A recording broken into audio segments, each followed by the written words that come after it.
ለምን መደበቂያ ሲፈልግ ወደዛ መጥቶ ነው ወደዛ የገባው እና በገባ ጊዜ መንገድ መሪ የነበራቸው ሰዎች ናቸው። አፋርኛ ቋንቋ ስለማይችሉ ስለ ሃይማኖታቸው ስለማያውቁ ስለ ባህላቸው ስለማያውቁ የግድ የተወሰኑ ሰዎች ያስፈልጋቸው ስለነበረ እነዛን ሰዎች ሪክሩት አድርጎ እንደ መንገድ መሪነት ይጠቀምባቸው ነበረ። ያው ጋስ እንደነገረው እዛ ላይ ከወያኔና ከአፋር ጋር ግጭት ሲካሄድ እነሱን እንደ አንድ ድርጅት አድርጎ እነሱን ይዞ መጣ። ምክንያቱም በዚህ በእነሱ እንቅስቃሴ ጊዜ የትግራይ አፋር እንበልና የትግራይ አፋር የወያኔ አንዱ አካል ሆኖ ይታይ ነበር በወቅቱ። ምክንያቱም አፋር ሰሜን አፋር የትግራይ አንድ አካል ስለነበረ በክፍለ ሀገሩ ማለት ነው እና ስለዚህ ቲዓደ ይባል ነበር በትግራይ ያሉት አፋሮች በሚል መልኩ ነበር ያ የተያዘው። ያ እንግዲህ ታላቋ ትግራይ እስከ ዒሎሃ የምታውቁ ሰዎች አላችሁ? ከደሴ በታች ነው ወደዚህ ወደ አሰብ መንገድ እስከዛ ድረስ ነው የታላቋ ትግራይ ወሰን የታሰበው። በኋላ ክልልን ማነው ኢትዮጵያን ሲቆጣጠሩ እንኳን የአፋር ክልል ኢትዮጵያን መቆጣጠር በሙሉ በመቻላቸው ያ ነገር ተረሳ በወቅቱ ማለት ነው። ከጊዜ በኋላ እንደገና ሊያስነሱትም ይችላሉ እና ስለዚህ ኢን ሪያሊቲ ግን ምንድነው እነሱ ስልጣን ላይ ሲመጡ ስለዚህ አደ የሚባሉ ሰዎች በስልጣን ላይ ሲመጡ ሶስት ሰዎች ናቸው። እንዳውም ድርጅትም ማለት የማይቻል አይደለም ሶስት ሰዎች ናቸው። እነዚህ ሰዎች ከስልጣን ላይ ከመጡ ጀምሮ እስከ ዛሬ ድረስ የሚገዙን እነዚህ ሶስት ሰዎች ናቸው። ሶስት ሰዎች ግሩፕ አይደሉም እኮ ሶስት ናቸው። እነዚህ ሰዎች እኛ ብዙ ጊዜ የምንለው ምንድነው አፋር ክልል ሶስት መንግስት ነው የሚገዛው፣ ሶስት ፓርላማ ነው የሚገዛው፣ ሶስት ገቨርንመንት ነው የሚገዛው ነው የምንለው እንዳው ስንወያይ እርስ በርሳችን። ምክንያቱም በአፋር ክልል እነዚህ ሶስቱ ሰዎች ናቸው። እነዚህ ሰዎች ትዕዛዛቸውን የሚቀበሉት ከትግራይ ነው። መቀሌ በስልክ ነው። በስልክ በየጊዜው ስልክ ተደውሎ በየጊዜው ጉብኝት ተደርጎ በየጊዜው የነሱ ባለስልጣን መጥቶ ውሳኔዎች በዛ በኩል ነው የሚያስፈጽሙት እና የአገሪቷ ታች ህጋዊ ለማስከበር ምናልባት አዲስ አበባ የሆነ ደብዳቤ የሚጻፍበት ሁኔታ ነበር። እኔ እንግዲህ የማውቀውን ነገር ነው የምነግራቸው። ስለዚህ ሶስት መንግስት አለን ለማለት ይቻላል። ስለዚህ በኢትዮጵያ ብዙ ጊዜ አንድ መንግስት አለ ስንል ወያኔ ብቻ አለ እዛ አዲስ አበባ ያለው ስናወራ እኛ ጋር ሶስት መንግስት ነው ያለው እና ስለዚህ በክልሉ እኔ በሁለት ሶስት ምርጫ ነበርኩ። ምርጫ አይካሄድም። ህዝብ ቁጠራ ሁለት የህዝብ ቆጠራ ነበርኩ። ህዝብ ቆጠራም አይካሄድም። ምንም የሚካሄድ ነገር ሳይሆን ኦፊሻሊ እንደው ጽፈው የሚያመቻቹ ነገር ነው እና ምርጫም በተመሳሳይ መልኩ ነው። ስለዚህ ፓርላማ የሚባለው መንግስት የሚባለው ነገር የለም። እነሱ በስም ሊስት ጽፈው እነዚህ ሰዎች ተመርጠዋል።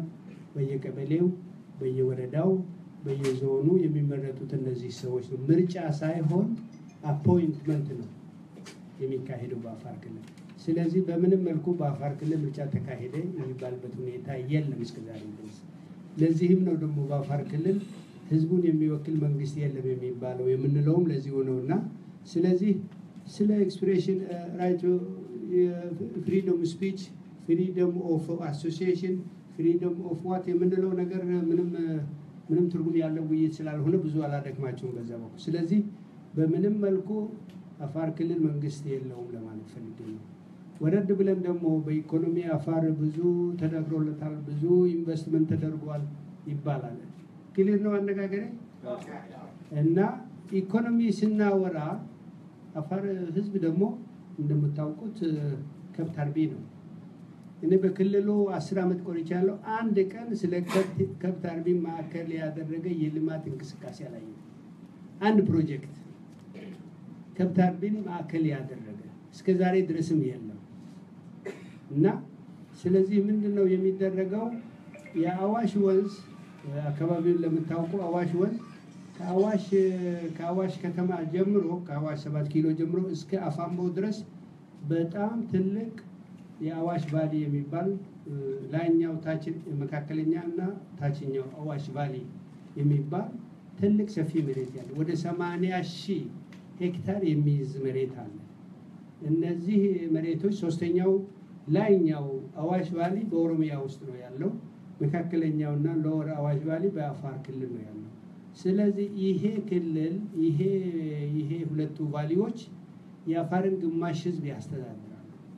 ከሰሜን ይመጣሉ ህዝቡ፣ ከደቡብ ይመጣሉ። ሁሉም ወደዛ አዋሽ ቫሊ ነው የሚሄደው ለግጦሽም ለውሃም ለብዙ ነገር እና ያ መሬት ሁሉ በወያኔ ኢንቨስትመንት ተይዟል። ኮምፕሊትሊ ተይዟል። ምክንያቱም ያንን ለማድረግ ደግሞ ሰዎችን ማፈናቀል ነበር። ስንት መቶ ሺህ ሰው ተፈናቅለዋል። ግማሽ የአፋር ህዝብ ተፈናቅለዋል ማለት ይቻላል። ለኤግዛጀሬሽን አይደለም፣ ለወያኔን በመጥላት አይደለም የምናገረው፣ ያለውን ሁኔታ ነው የምነግራቸው። እና ስለዚህ እነዚህ የተፈናቀሉ ሰዎች መሄጃ የላቸውም። ከዛ አዋሽ አርቀዋቸው ነው በመኪና በወታደር ተገፍተው ነው ወደዛ የሚወሰዱት። ከዛ በኋላ የራሳቸው ጉዳይ ነው። ስለዚህ ከዛ ተመልሰው የአዋሽን ወንዝ ውሃ እንኳን ከብታቸውን ለማጠጣት አይቻልም። አንድ ከብት እዛ እርሻ ውስጥ ከገባ 100 ብር ይከፍላል። አንድ ፍየል 50 ብር ይከፍላል። ስለዚህ የአፋር ከብት ብዛቱን ታውቁታላችሁ ይመስለኛል። ያንን የሚከፍሉበት ሁኔታ አይኖርም። ይሄ በመንግስት መዝገብ የሚመዘገብ ገንዘብ አይደለም። የዛ አካባቢ የወታደር ገቢ የሚሆን ገንዘብ ነው። ስለዚህ በዚህ ጊዜ ስንት ከብተር ይታሰራል፣ ስንት ሰው ይታሰራል። እሱና ብዙ አላደክማቸውም በዛ ነገር። ስለዚህ አዋሽ ቫሊ በሙሉ የአዋሽ የወያኔ ኢንቨስትመንት ተቆጣጣሪ በወታደር ታጅቦ የኢትዮጵያ መከላከያ ኃይል የሚባለው የወያኔን ሁኔታ ማስከበር፣ የወያኔን ኢንቨስትመንት መጠበቅ፣ ያንን ስራ ነው ስራቸው። እነዚህ ኢንቨስተሮች የሚባሉት ደግሞ የራሳቸው ወታደር አላቸው። ከመንግስት ከሚባለው ወታደር ሌላ የራሳቸው የግል ወታደር አላቸው። ስለዚህ እዛ አካባቢ ኢንቨስትመንት ራሱ የራሱን የቻለ መንግስት ናቸው። ይሄ በአዋሽ አካባቢ ብቻ ያለው ሁኔታ ነው። ስለዚህ አባይ ፀሐይ ይምጣ፣ ጀነራሎች ይምጡ፣ ኮሎኔሎች ይምጡ፣ ማንንም አስፈራርተው አስረው ገለው የሚያደርጉት ነገር ነው። አለፍ ብለን ስንሄድ ሁለተኛው የአፋር አካባቢ ያለው በጨው ነው። ጨው ሰምታችኋል ይመስለኛል። አፍዴራ ከፍተኛ የጨው ክምችት አለ። እንደገና ደግሞ ዶቢ ከፍተኛ የጨው ክምችት አለ። እንደገና ደሎል ደግሞ ከፍተኛ የጨው ክምችት ያለበት አካባቢዎች ናቸው። እነዚህ የጨው አካባቢዎች ከቀይ ባህር ጋር ግንኙነት ውስጣዊ ግንኙነት አላቸው እና ስለዚህ የማያልቅ የባህር ጨው አላቸው ማለት ነው። ግን እዛ ያለው ምንድነው? የወያኔ ኢንቨስትመንት ተቆጣጥሮት ጨውን የሚያመርቱት እነሱ ናቸው። ወደ ገበያ የሚያቀርቡት እነሱ ናቸው። ሞኖፖሊ የያዙት እነሱ ናቸው። የእነሱን ስራ ደግሞ የሚያጅቡት የኢትዮጵያ ተብዬ ወታደሮች ናቸው። መከላከያ ሰራዊት እነሱን መጠበቅ ነው ስራቸው። ስለዚህ እንደው ብዙ ባላደክማቸው ይሄንን ይመስላል የዚህ የጨው ማለት ነው። ነው አንዱ እንደነገረኝ አንደኛው ተቃዋሚ የአፍዴራ ተቃዋሚ ሰው አሁን 17 አመቱ ይመስለኛል በተቃውሞ ከገባ አንዱን ጦርነት ብዙ ጊዜ ሲያደርጉ አንዱን ገለውት በመኪና አስረውት ከሞተ በኋላ በከተማ አዞሩት። ይሄ አሁን የአሜሪካን ወታደር ሶማሊያ እንደተደረገው አለ አይደለም። በመኪና አስረውት ህዝቡን ለማስፈራራት እስከዛ ድረስ ያደረጉበት አካባቢ ነው እና ስለዚህ እንደዚህ አይነት ግፍ ደግሞ በአገር ህዝብ ላይ መደረጉ በጣም የሚገርም ነገር ነውና ጀስት ለማስታወስ ያህል ነው ይሄንን የምነግራችሁ። ሌላው እንግዲህ ደሎል አለ። ደሎል ታውቁታላችሁ። ደሎሉም ያው ለኢንቨስትመንት የተሰጠ ነው። ኢንቨስትመንቱ የአፋር ህዝብ የሚያውቅበት ነገር የለም። ውሉ የሚደረገው መቀሌ ነው። ከዛ በኋላ ፎርማሊቲው የሚከበረው በአዲስ አበባ መንግስት ነው። መንግስት ብየው ብለው ይሻላል እና በእነሱ አማካኝነት የሚሆነው ነገር ነው። በዚህ ሁሉ ልማት የአፋር ህዝብ ምን ድርሻ አለው ብትሉኝ ስራም የለውም። በዚህ መስራት አይችልም። የአፋር ህዝብ ሰራተኛ የሚያመጡት ከመቀሌ ነው፣ ከትግራይ ነው። ከትግራይ የሚያመጡት ሰራተኛ ደግሞ ዲሞቢላይዝድ ሶልጀር ወያኔ ሶልጀር ናቸው። እነዚህ ሰዎች እዛ ከስራ ከወታደር ለቋል ተብለው እነሱ ይመጣሉ፣ እነሱን ያሰራሉ። በአዋሽ ሸለቆ የሚያሰሩትም እነሱ ናቸው። በጨው አካባቢ የሚያሰሩት እነሱ ናቸው። እንዲሁም ደግሞ በደሎልም የሚያሰሩት እነሱ ናቸው።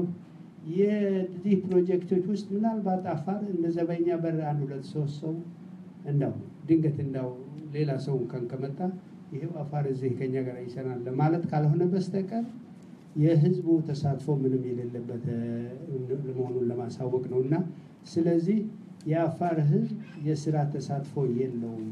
ስለዚህ የስራ ተሳትፎ የሌለው ልማት ደግሞ ምን ያህል ልማት እንደሚሆን ደግሞ ያው ሁላችንም የምንገነዘበው ነገር ነው እና ምንም አይነት ልማት የለም ለማለት ፈልጌ ነው። የስ መንገዶች ተሰርተዋል። መንገዶች ተሰርተዋል፣ ትምህርት ቤቶች ተሰርተዋል፣ ክሊኒኮች ተሰርተዋል። ግንባታ የሚሰራው የወያኔ ድርጅት ነው። እኔ ራሴ በልማቱ ስለነበርኩ ነው የምነግራቸው። ልማቱን የሚሰሩት ግንባታውን የሚሰሩት የወያኔ ካምፓኒ ናቸው። ካምፓኒዎቹ ገንዘብ ያገኛሉ። በሆነ ባልሆነ ቦታ መንገዱን ይሰራሉ። በሆነ ባልሆነ ቦታ ቤቶችን ይሰራሉ።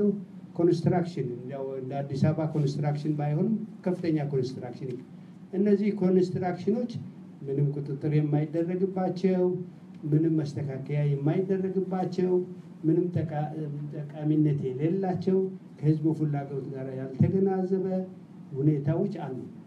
ስለዚህ ክሊኒክ ቢኖርም መድኃኒት የለበትም፣ ሐኪም የለበትም።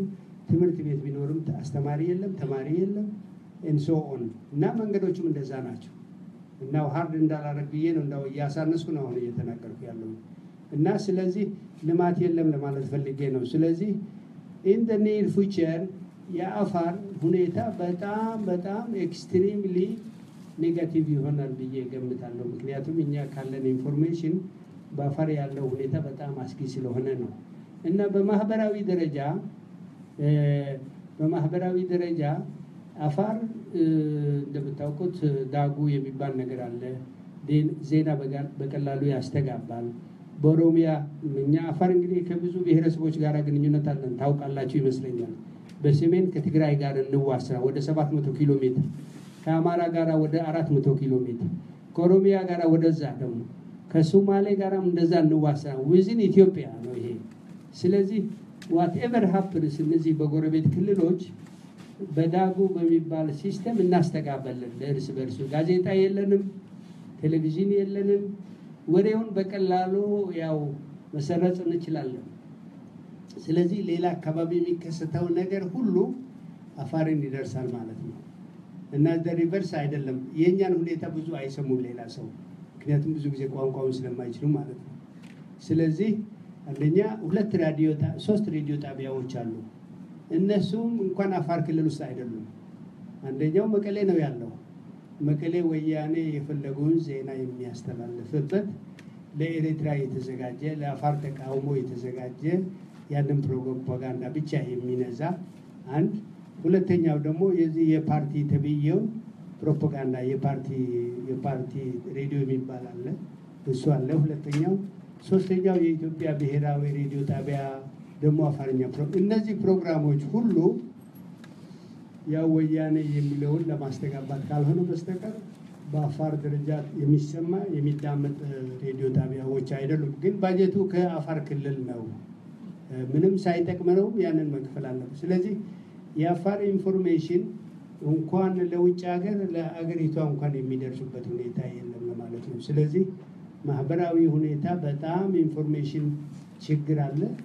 ጋዜጠኛ ወደዛ መሄድ አይችልም፣ ለጉብኝት መሄድ አይችልም። በጸጥታ ታጅበህ ነው የምትሄደው። እንዳጋጣሚ ሆነ ሄድክ ለምን ትሄዳለህ ለምን ታደርጋለህ ይባላል እና ስለዚህ በጣም አይሶሌትድ በፊት ከነበረው አይሶሌሽን በጣም የባሰ አይሶሌሽን እንዳለ ነው እዛ አካባቢ ያለውና ስለዚህ ምንድነው ለማለት የፈለኩኝ እኛ በዚህ ሁኔታ ነው የአፋር ህዝብ ፓርቲን ለማቋቋም የቻልነው። አትሊስት በዩሮፕ ደረጃ በዩሮፓ ፓርላሜንት ማውርተናል።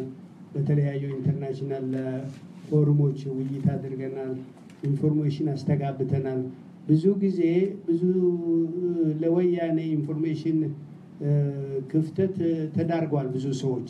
በእርግጥ አፋር አድጓል እኮ አፋር እኮ እንደዛ ኢንቨስትመንት እዛ አለ እኮ ጨው እንደዚህ አለ እኮ ዋቴቨር ብዙ ነገር ይወራል። ግን ይሄ የኛ ኢንቨስትመንት አይደለም፣ የህዝቡ አይደለም፣ የኛ ህዝብ ልማትም አይደለም። ስለዚህ አይ ቲንክ እንደተባለው ጋስም እንዳለው እኛ ፎር የኢትዮጵያ አንድነት ነው በጋራ ለመስራት እንፈልጋለን በሃይማኖት ደረጃ እንኳን ስንት ችግሮች ተፈጥረዋል እና ይሄ አልሐባሽ የሚባል ሰዎች እዛ መተው ስንት ግጭት ተደርጎ ይሄንን በዚህ ውስጥ ካልገባቸው ምንም አይነት እንቅስቃሴ አናረግም እንደዚህ አይነት ካልሆነ ባጀት አንሰጣችሁም ተብሎ ስንት ችግሮች ተደርሷል እና ያ ሁሉ ብዙ ያንን ጭቅጭቅ ብዙ ባላወራላችሁ ደስ ይለኛል አይ ቲንክ የተሻለ የሚሆነው ምናልባት እናንተም ጥያቄ እየጠየቃችሁ እንዳላደክማችሁ ጥያቄ እየጠየቃችሁ ብንሄድ የተሻለ ይመስለኛል እዚህ አጋጣሚ ስላዳመጣችሁ በጣም አመሰግናለሁ ቴንክ ዩ ቬሪ ማች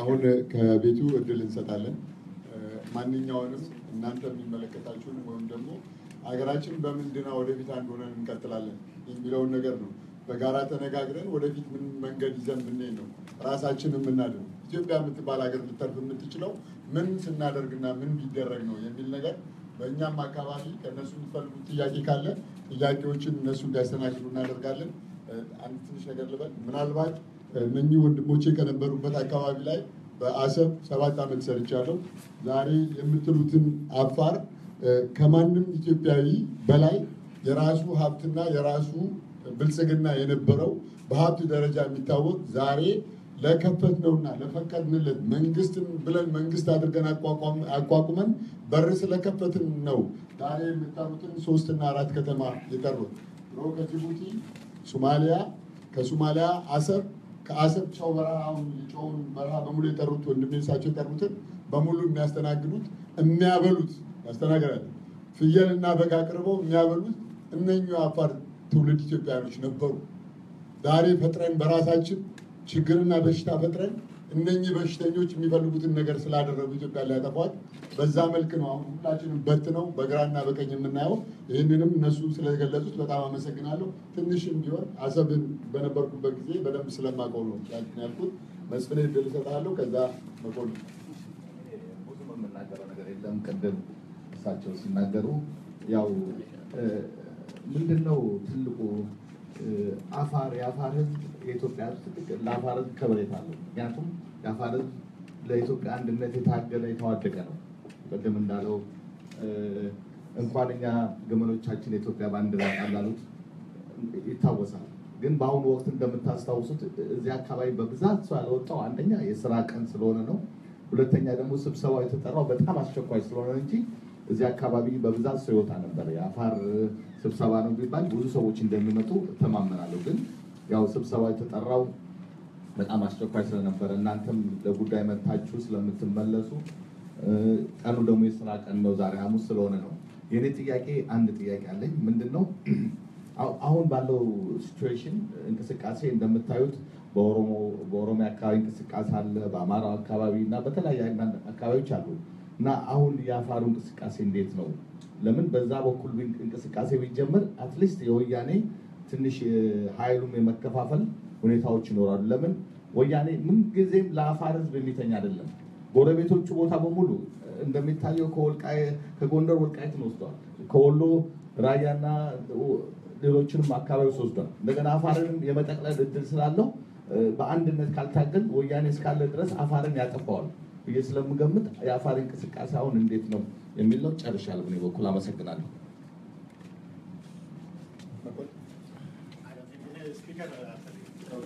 ና እዚህ ጋር ፌስቡክ ላይ ነው እዚህ ጋር ፌስቡክ ላይ አመሰግናለሁ ያው አሰብ ነው የኖርኩት ለረጅም ጊዜና ስለ አፋር ማንም እንዲነግረኝ አልፈልግም እኔ ራሴ ያው ቀደም ስነግርህ ነበር ከነ ሐሰን አብዱልቃድር ጋር ከነ አሚን አብዱልቃድር ሐሰን አብዱልቃድር ማለት አሁን በሴኔጋል የኢትዮጵያ አምባሳደር ነው አብሮ አደጎች ነው አሚን አብዱልቃድር ደግሞ ከአሰብ ስንፈናቀል ገና አፉን ያልፈታ ትንሽ ልጅ ነው አሁን ግን ወስደው ያው ወያኔ ምንድነው የሚያደርገው ህዝብ ፊት አሁን እንደው ከሴኔጋል ወደ አዲስ አበባ ወደ ፓርላማ አቅርበውት ያው ባይገባም ለጥቃት እየተዳረገ ነው ያለውና አሁን ልል የፈለኩት ምንድነው አሰብ እያለ ሰሊና የሚባል ጨው ማምረቻ ነበር። መካካ የሚባል ጨው ማምረቻ ነበር። ያ በአብዛኛው አፋሮች ናቸው ያንን የሚያመርቱት። የስፖርት ክለብ ነበራቸው። ፊዚካሊ ራሱ በጣም ፊት የሚያደርጉ ኢትዮጵያኖች ነበሩ። አሁን ያኔ የነበረን ትስስር የሚገርም ነው። በጣም ነው የምንዋደደው። አፋር ይሁን ምን ይሁን እርስ በርሳችን አሁን ነው እንትና አፋር ነው እንደ መባባል የጀመርነው፣ እንትና አማራ ነው እንደ እንትና ኦሮሞ ነው እንደ መባባል የጀመርነው አሁን ነው። እና ወደ ጥያቄ ልምጣና ብዙ ተጎድቷል። ምንም ብዙ ማብራሪያም ባያስፈልገው ለእንደው ለማሰው ወይም ደግሞ ከአፋር ህዝብ እንደዚህ ወይም ስለ አፋር አቴንሽን ለሌለው ማህበረሰብ ይሄ ነገር ይገለጽለት እንጂ በጣም ጉዳት ነው የደረሰበት። የአፋር ህዝብ መጨፍጨፉ የታወቀ ነገር ነው። እና አጭር ላድርገውና ጥያቄ በትጥቅ ትግል ካልሆነ ወያኔ አይወድቅም ከሚሉት በዚህ ከሚያምኑት ኢትዮጵያኖች አንዱ ነኝ። ምክንያቱም ወያኔ ተጠፍጥፎ ደቆ እንዲወድቅ አይደለም የምንፈልገው፣ እንዲፈራርስ ነው የምንፈልገው። እና በትጥቅ ከሚንቀሳቀሱት ኃይሎች ጋር የአፋር ህዝብ ወይም ደግሞ አሁን ወደ እኛ አቴንሽን እያመጣችሁት ያላችሁ ድርጅት የአፋር ዲሞክራሲያዊ ድርጅት የአፋር ህዝብ ፓርቲ እና ይሄ ፓርቲ በትጥቅ ከሚታገሉት ኃይሎች ጋር ያለው ትስስር ምን ያህል ነው? እና ወያኔን ገፍቶ ለመጣል በሚደረገው እንቅስቃሴ ውስጥ እስቲ ትንሽ አይን ገላጭ ነገር ንገሩ ለማለት ነው። አመሰግናለሁ።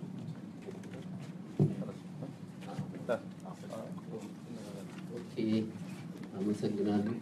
ስራ ትቼ የመጣሁት ይሄ ከፍተኛ ነገር ነው ብዬ እና በእውነቱ የጨው ገደል ሲናድ ብልህ ያለቅሳል፣ ሞኝ ልሳል ይባላል። በየቦታው ጥፋቶች እያየን ግማሾቻችን ለሆድ ተገዝተን ብዙ ችግር ፈጥረናል።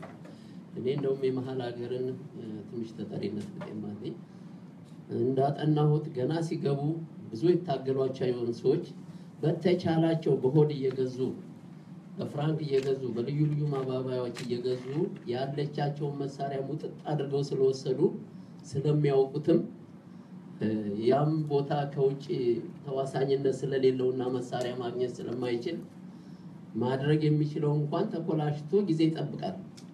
እነዚህ ሰዎች የመጡት የኢትዮጵያን ሕዝብ ለማጥፋት መሆኑን መቶ ማረጋገጥ አለባቸው። ለምን የኢትዮጵያ ጠላቶች የውጭ ጠላቶች ኢትዮጵያን ለማጥፋት ምንን ማጥፋት እንዳለባቸው ገና በ1935 ዓመተ ምህረት ያወጡት ፕላንና ፕሮግራም ስላለ ያንን እንዲያስፈጽሙላቸው ቃል ገብተው ተማምለው የመጡ ናቸው።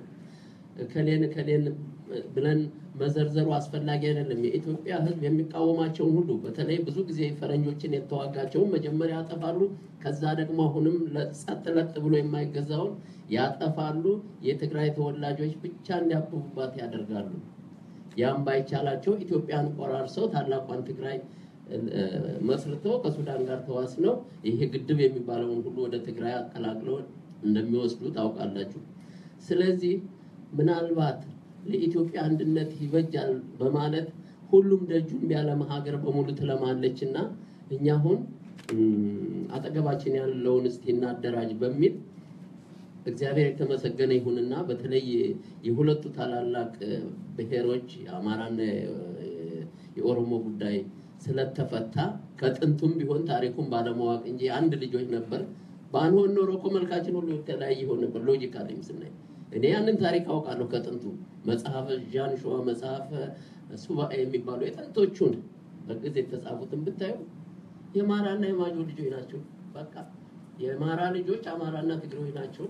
እነሱ ደግሞ እንደ ጉራጌዎችን ምኖችን ያጠቃልላሉ። የማጆ ልጆች ደግሞ መደባይ ነው የሚላቸው ኦሮሞችን በሙሉ በፊት የነበረው ስም እሱ ነው የሰፊው የነዛ ልጆች ናቸው። ጠቅላላውን ሌላው ሰፊ ህዝብ ደግሞ ያ ሁሉ ይቅር ሳያስተምሩን ቆይተዋል። እኛም መሪዎች ቢሆኑ ያ ሁሉ ወደፊት ግን በሀቅ እየመጣ ይሄዳል። ቢቸግረን አሁን የመላው ሸዋ ኢትዮጵያዊ አንድነት ማህበር ብለን አቋቁመናል እኛ እና እዚህ ያለን እንደው ማቋቋሚዎቹ በሙሉ ያ ለመነጠል ወይም አንዱን ክፍለ ሀገር ለማጠናከር አይደለም። የኢትዮጵያን አንድነት ለማጠናከር ሁሉም ደጁን ያለማ ያጸዳ ሁሉም ይጸዳልና ያን እንደገና በአባቶቻችን ደም የተመሰረተች ኢትዮጵያን ለማጽናት ብለን ነው።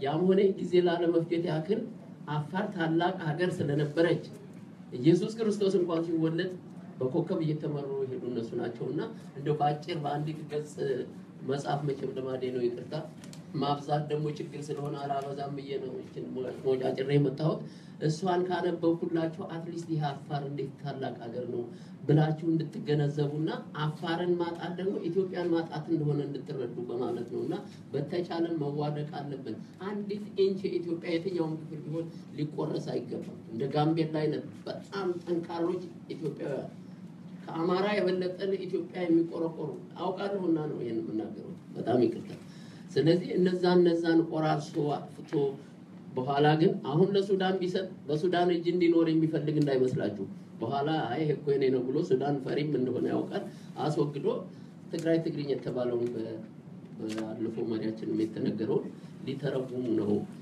ከሆነላቸው ኢትዮጵያን በሙሉ ረድተው ይኖራሉ ካልሆነላቸው ያንን ነው የሚመሰረቱትና ካሁኑ መንቃት አለብን ዝም ብለን ማየት የለብንም እንዴ ሞት እኮ ፍለቲንግ የማይቀር ነው ሞት በሚያልፍ ህይወት የማያልፍ ታሪክ መስራት አለብን ፈሪ በውሃ ውስጥ ያለ በዋድ ይባላል ፈርተን የት እንገባለን በተቻለ መጠን ጠንካሮች ልባሞች መሆን አለብን እዛ ባንዋጋ እንኳን እዚህ ሆነን ማዋጋት መቻል አለብን መሳሪያም ሊገባ ያልቻለበት ቦታ ሁሉ እንዴት እናስገባ ብለን ልባችንን አስተካክለን ዳዊት ምን ይላል ጀግና ማለት የራሱን ልብ ማሸነፍ የሚችል ማስተካከል የሚችል ነው ይላል እያንዳንዳችን ልቦናችንን አስተካክለን ወኔም ይኖረን እንዴ የሳት ልጅ አመድ አይደለም ሆነ ያለበት የሳት ልጅ ረመጥ ሆኖ ቦግ ማለት ነው ያለበት እና የኢትዮጵያ ህዝብ ፕሊዝ ወንድሜም ጨርሶታል ያለ ትጥቅ እነዚህ ተውሳፎች አይሄዱም ጉንዳን ስጋ ከነከሰ አኔ ጎሳው እንኳን አልጠራም ወያኔ ልበል ወያኔ መሬት ከወረሰ አንገቱን ካልቆረጡት አይለቅም ተብሎ ተጽፏል የተጻፈ ነው አይለቁም ኦኬ ስለዚህ እንበጣለ ማለት ነው ከዛ በኋላ ግን እሺ ግዴታ ከዛ በኋላ አፋር የታሪክ ምድር ብዬ ትንሽ ነገር ጽፌያለሁ አፋር የታሪክ ምድር አፋር ኤደን ገነት በር ያለውን ሀቅ ነው መስፈው አዳም በላቡ ወሰርቶ እንዲበላ የተጣለብሽ ምድር አፋር ሰው የተሰራብሽ አፈር አፋር ለክርስቶስ ልደት ገጸ በረከት ያቀረቡ ነገስታት ስብጥር አፋር የመጀመሪያዋ የክርስቲያኖች ሀገር እስልምናንም ያስተናገደች የኢትዮጵያ ክብር አረ ስለ አፋር ስንቱን ልናገር ብቻ ከዚህ ቀሳፊ ወያኔ ይሰውራችሁ አያሉ እግዚአብሔር አፋር የነሉሲ የሰው ዘር መገኛ ለወዳጇ ማር ነች ለጠላት መጋኛ ኢትዮጵያዊነት እንጂ አታውቅም ሌላኛ አይ ወያኔዎች ኢትዮጵያዊነት ስለሚያስጠላችሁ አንድነት አፍቃሪ ሀገር ወዳዱን ህዝብ ትገድሉታላችሁ ግድ የለም ግፉበት የእጃችሁን ዋጋ ታገኙታላችሁ አፋር ድንቅን ኤርታሌ አንቺ ጨው ገደል ጨው ከተወሰደ አልጫ እንዳንሆን ህዝብ እንዳይበደል ነፃነት እንልበስ ገዳይን በመግደል የጨው ገደል ሲናድ ብልህ ሰው ያለቅሳል ሞኝ ሰው ይልሳል ጨርሶ ሲጠፋ ወዴት ይደረሳል ስለዚህ ወገኖች አፋርን መደገፍ መዋደቅ አለብን የታሪክ መሰረት እንዳይጨልምብን ያፋር እንኳን ሰው ግመሉ የሚያውቀው አረንጓዴ ቢጫ ቀይ ቀለም ሰንደቅ ዓላማ የአምላክን ሰላም ነው ስለዚህ ኢትዮጵያ ግርማዊነታቸው እጅግ የሚያምኗቸው መላ ያፋርን ህዝብ ከነባላባቱ አሊሚራህ ናቸው የማውቀው ነው ቢተወደድ አሊሚራህ ምን አክል ቆርቆሮ እንደሆነ አውቃለሁ አዎ የሚያሳፍርም አይደል የድሮ ነገስታቶችን መጥራት ሲፈርስ እንጂ ሲገነባ ላይ ነው ዲሞክራሲያዊ ማድረግና ህገ መንግስታዊ ኮንስቲቱሽናል ማድረግ ነው እንጂ የሚጠላ አይደለም አገር ሻጭ ወያኔ ሰገብጋባው አውሬ ለሀገር መቼ በጀ ሀገር በመውደዱ አማራን ኦሮሞን ኮንሶና ጋምቤላን ሌሎችንም ፈጀ ከድንበር ላይ ቆሞ ተከላካይ ጠፍቶ ያው ተጫወቱብን ምድረ እንቶ ፈንቶ ጎርፍ በዋጣቸው ደፍርሶ እንዲጠራ መላው ህዝብ ተነስቶ እንግዲህ ወገኖች አፋሮችን እርዱ እስቲ እንረዳዳ ማንም አይደርስልን መሽገሩን ወያኔ ከስሩ እንንቀለው እንጣል አንጋዳ ማለት እንጦሮጠት ወደታች ማለት ነው። እና ወንድሞቼ ቸሩ ፈጣሪያችን ከኛ ጋር ሆኖ ወያኔን ያጥፋልን እንደ ጢስ አብንኑ። ኢትዮጵያ በቆራጥ ፈጣሪዋ በነጻነት ለዘላለም ትኖራለች።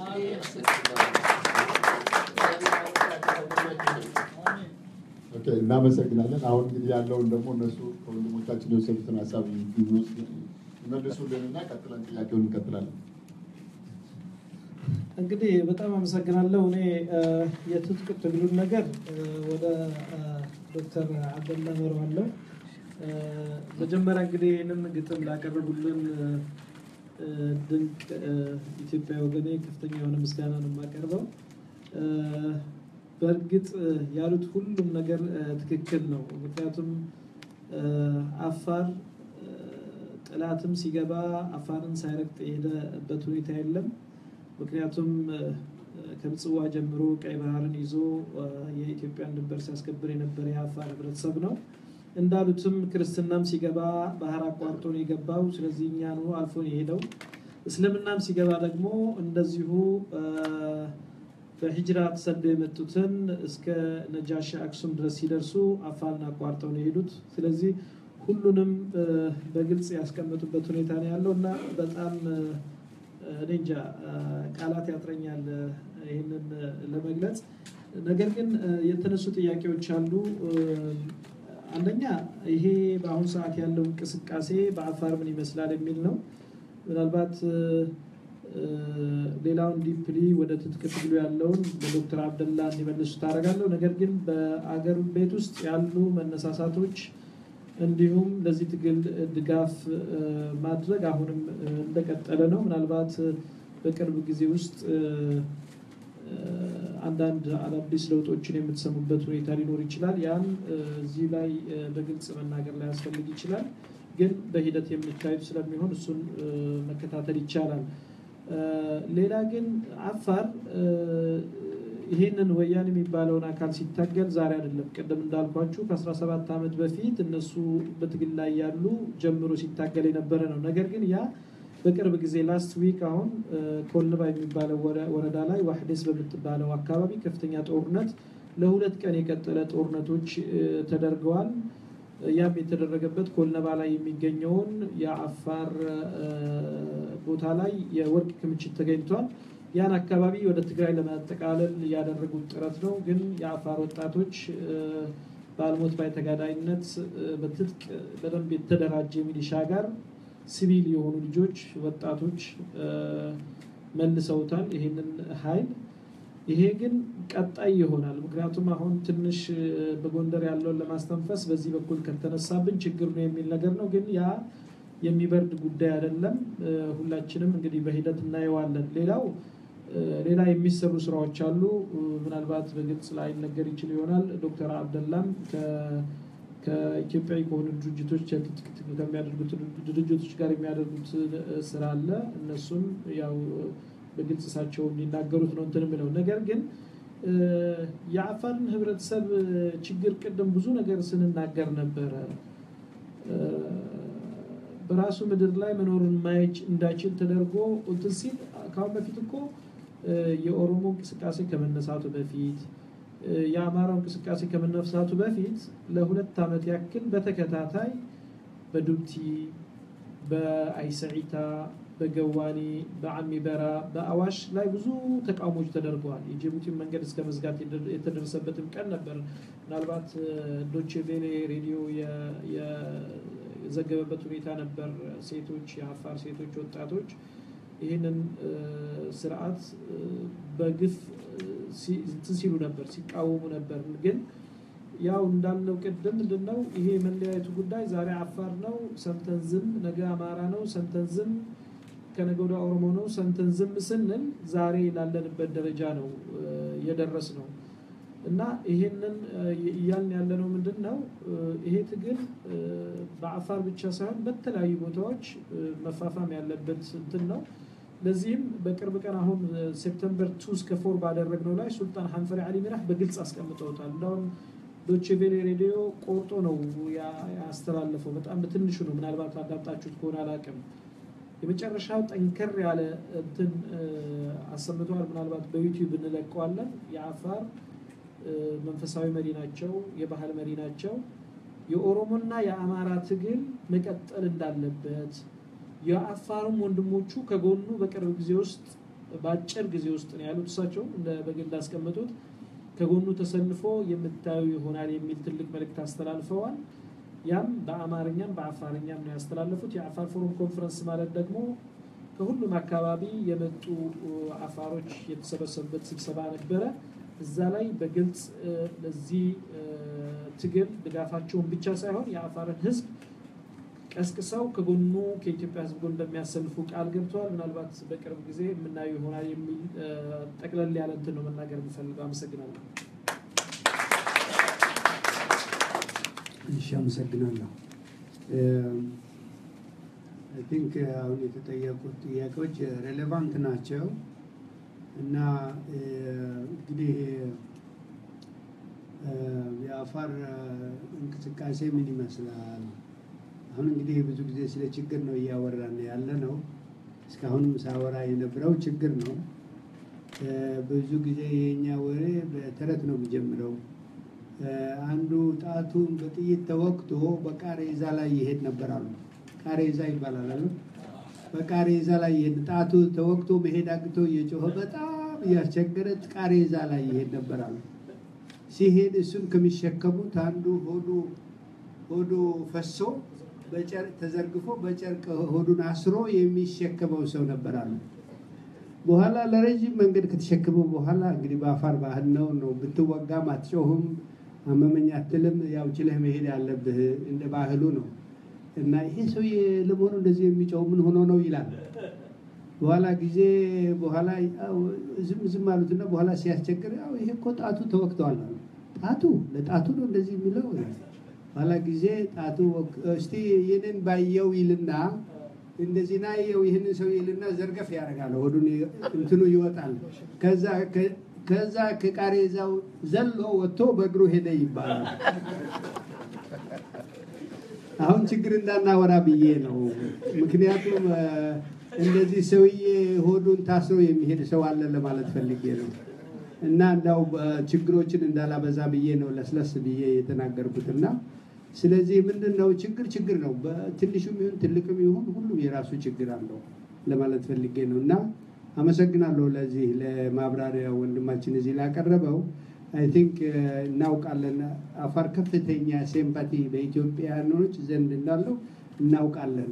እና ምንድነው ትግሉን በሚመለከት እኔ ራሴ ታጋይ ነበርኩ በ1973 በፈረንጆች አቆጣጠር